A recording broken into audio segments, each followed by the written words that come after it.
What was that smile?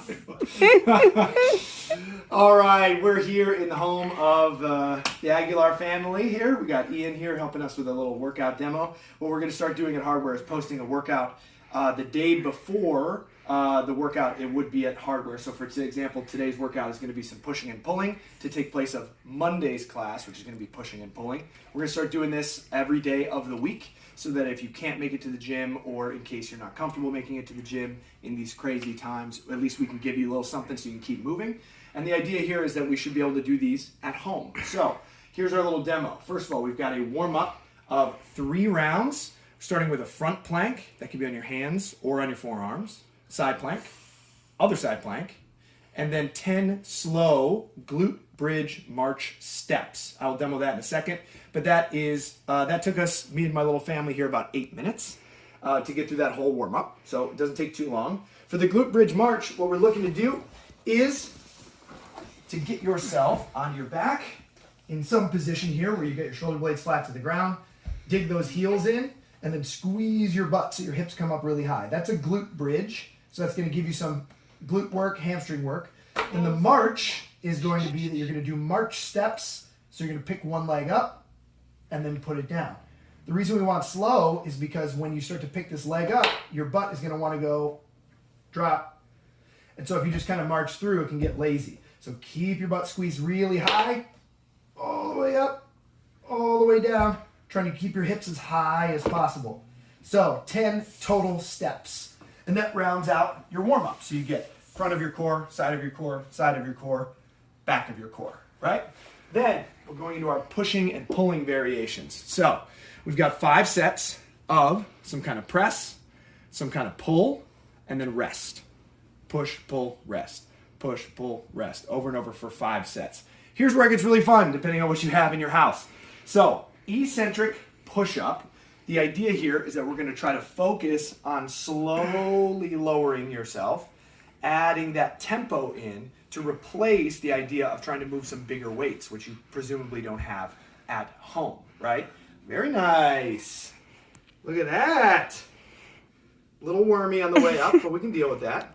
So the idea would be there to do some sort of slow descent. So, for example, my wife, who's behind the camera right now, was crushing push-ups on the toes the whole time.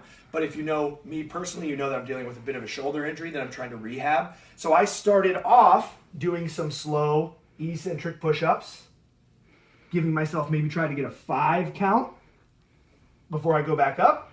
But eventually that started to feel like maybe my shoulder wasn't digging that so much. So I switched at one point to using the couch.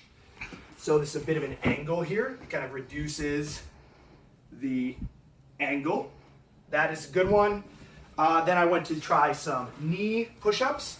So again, this will help you reduce the effort. Again, you want to go all the way down. If you can't, pick your hands up at the bottom. You're not all the way down.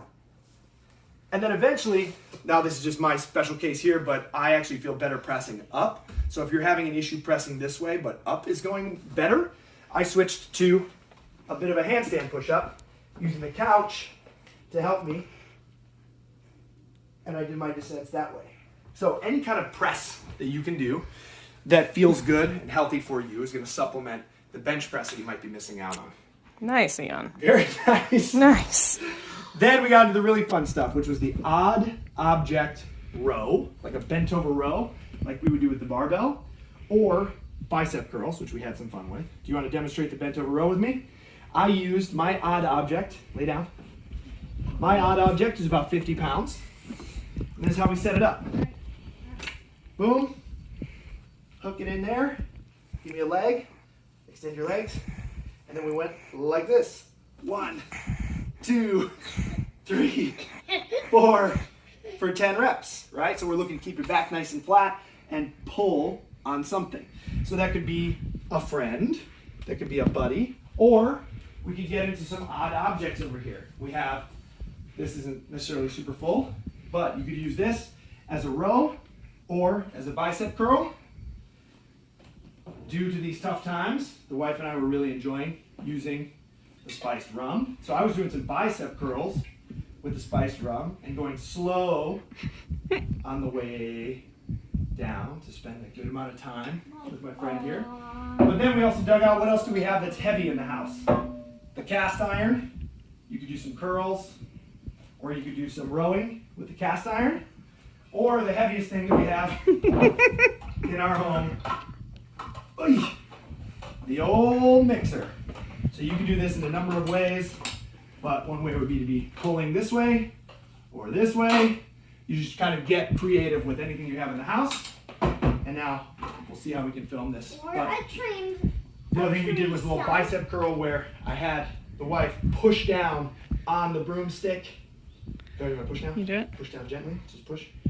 Good. Push, push, push. Good. And I'm trying to resist it. Good. Push, push, push, push. You can get creative with that kind of thing. Anything that's a good pull is going to be good for that. 5 sets of push and pull. Then, much simpler, we had 10 to 1 of burpees and air squats.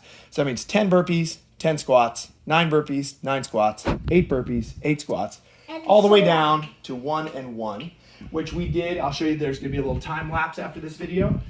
We did that spread out all over the house, using some on the carpet, some not on the carpet, whatever's comfortable that way.